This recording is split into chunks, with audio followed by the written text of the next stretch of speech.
Assalamualaikum warahmatullahi wabarakatuh. Bapak Ibu yang dirahmati Allah, yang dimuliakan Allah, saya doakan Bapak Ibu semuanya yang nonton video ini, Allah ampuni segala dosa-dosanya, Allah berikan kemuliaan, kejayaan, ketinggian, kekayaan, keberkahan, kesehatan di dunia dan akhirat.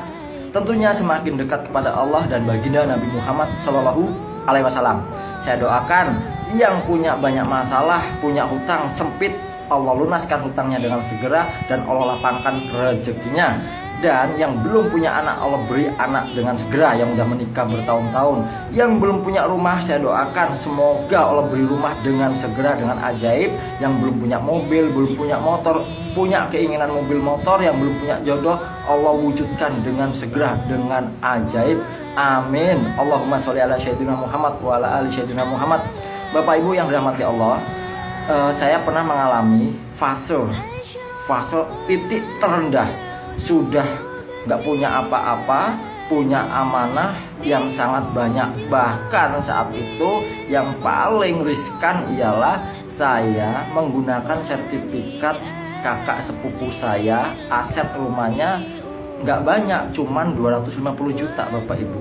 Saya punya utang ratusan juta, belum miliaran pada saat itu, cuman dari berbagai penjuru.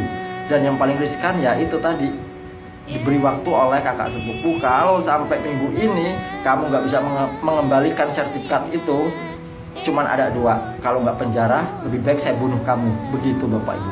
Keluarganya marah-marah, keluarga saya pun marah-marah, semuanya menyalahkan, menjauhi, memvonis gitu. Lalu keluarga saya, istri saya gimana? Ya sudah seperti itu. Pada saat kita di titik terendah, semuanya menjauhi Bapak Ibu. Kawan-kawan nggak ada yang mau dekat.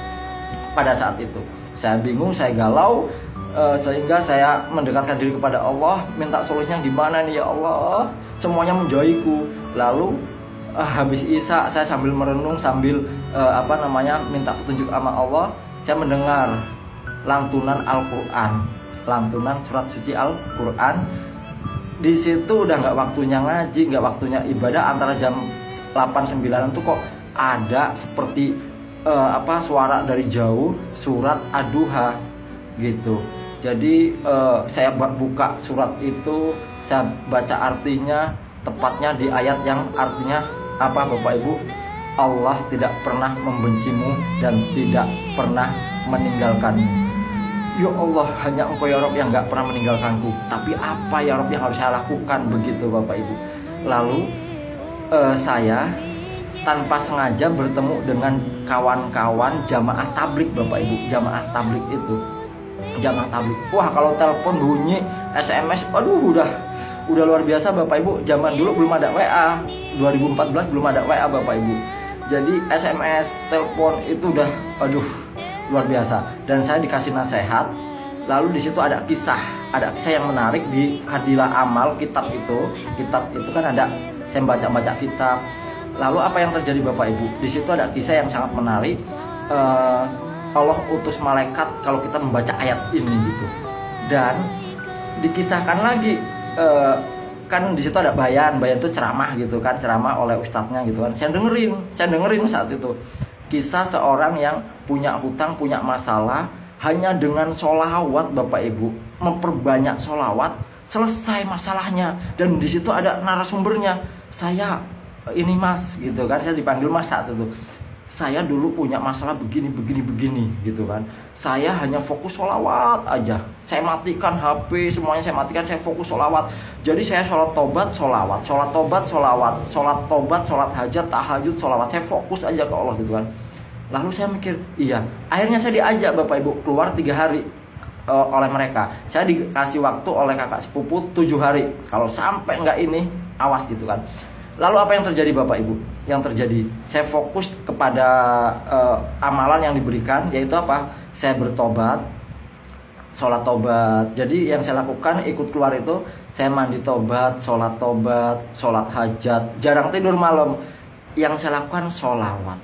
Lalu di situ di Fadilah Amal itu saya membaca kisah seorang pengantar barang dirampok, mau dibunuh, lalu izin sholat hajat 2 rakaat, izin sholat hajat 2 rakaat, dan ayatnya di situ dibaca. Dan saya baca, izinkan aku sholat hajat 2 rakaat, kata yang mau dirampok ini. Lalu ketika dia mengamalkan sholat hajat, semua yang dibaca lupa, yang dihafal lupa. Setelah baca Al-Fatihah, bacalah dia surat An-Naml ayat 62. Di situ di kitab itu, surat An-Naml ayat 62. Lalu dia baca berulang-ulang sehingga Allah utus malaikat. Allah utus malaikat untuk menyelesaikan masalah dia. Apa yang terjadi ketika dia sholatnya belum selesai, tiba-tiba ada orang berkuda dan membunuh perampok itu. Lalu ditanya oleh yang pengantar barang ini yang mau dirampok, kamu siapa? Gitu. Saya akan datang kepada siapapun yang memohon pertolongan kepada Allah dengan ayat ini. Lalu saya langsung yakin Bapak Ibu, semangat. Ini kan bisa, berarti saya juga bisa. Apa yang saya lakukan Bapak Ibu? Yang saya lakukan sholat hajat saya dengan membaca ayat tersebut selama 3 hari itu, keluar itu. Jadi apa yang saya baca sambil nangis gitu kan, Allahu Akbar. Ketika udah selesai baca Al-Fatihah, saya baca Amayyujibul mutara idada'ahu wa yaksifu su'a. Cuman sampai di situ Bapak Ibu, nggak sampai selesai. Karena di kitab itu sampai di situ. Apa artinya? Bukankah dia Allah yang memperkenankan doa orang yang dalam kesulitan apabila ia berdoa kepadanya?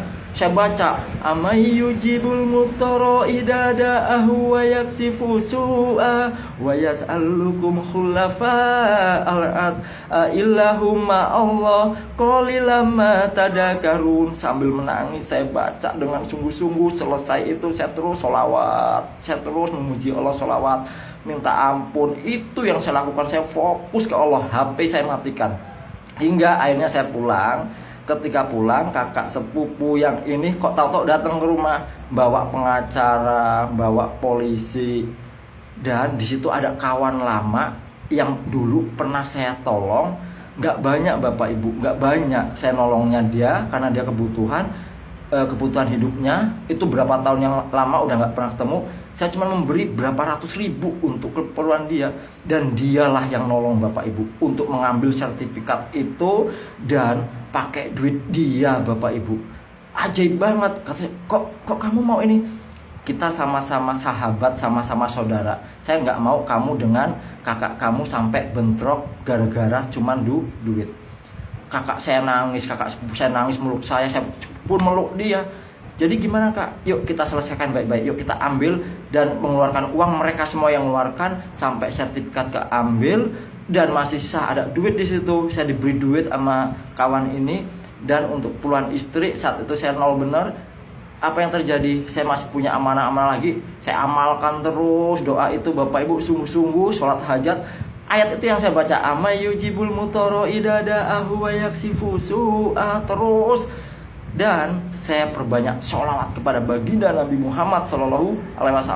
Apa yang terjadi Bapak Ibu? Sehingga Allah lapangkan rezeki, Allah selesaikan semua masalah. Yang hina menjadi mulia, yang miskin menjadi kaya, yang tertindas hutang Allah bebaskan. Benerlah janji Allah. Jika kita bergantung kepada Allah, jika kita berharap kepada Allah, nggak akan kecewa. Karena hanya Allah yang mampu menolong. Karena hanya Allah yang bisa mengeluarkan kita dari kesempitan, kesulitan apapun itu. Karena hanya Allah yang gak pernah membenci kita, yang gak pernah meninggalkan kita. Itu janji Allah Bapak Ibu. Saya sungguh-sungguh, dan Alhamdulillah saat itu saya langsung bersyukur banget kepada Allah. Jadi ibadahnya bukan nangis-nangis karena gimana ini ya Allah, gimana ya Allah. Ibadahnya nangis karena bersyukur. Ajaib banget, keajaiban yang luar biasa, yang di luar akal logika saya. Gimana caranya mau ngambil, gimana? Lalu saya fokus ke Allah, datang ke Allah, saya fokuskan, saya pikirkan bagaimana caranya dosa saya diampuni, bagaimana caranya Allah ridho dengan saya pada saat itu. Di pojokan musola terus saat itu saya hanya menangis, hanya bisa mengadukan masalah saya kepada Allah. Karena semua orang menjauhi saya, membenci saya, bahkan menyalahkan, mencaci maki, membodoh-bodohkan. Tapi Allah tidak. Allah, sini datang kepadaku, akan aku selesaikan masalahmu dengan ajaib. Itu kisah nyata saya yang saya alami saat itu. Saya pun nggak tahu gimana caranya, tetapi ketika datang pada Allah, Allah selesaikan dengan ajaib. Adapun bisa. Semangat.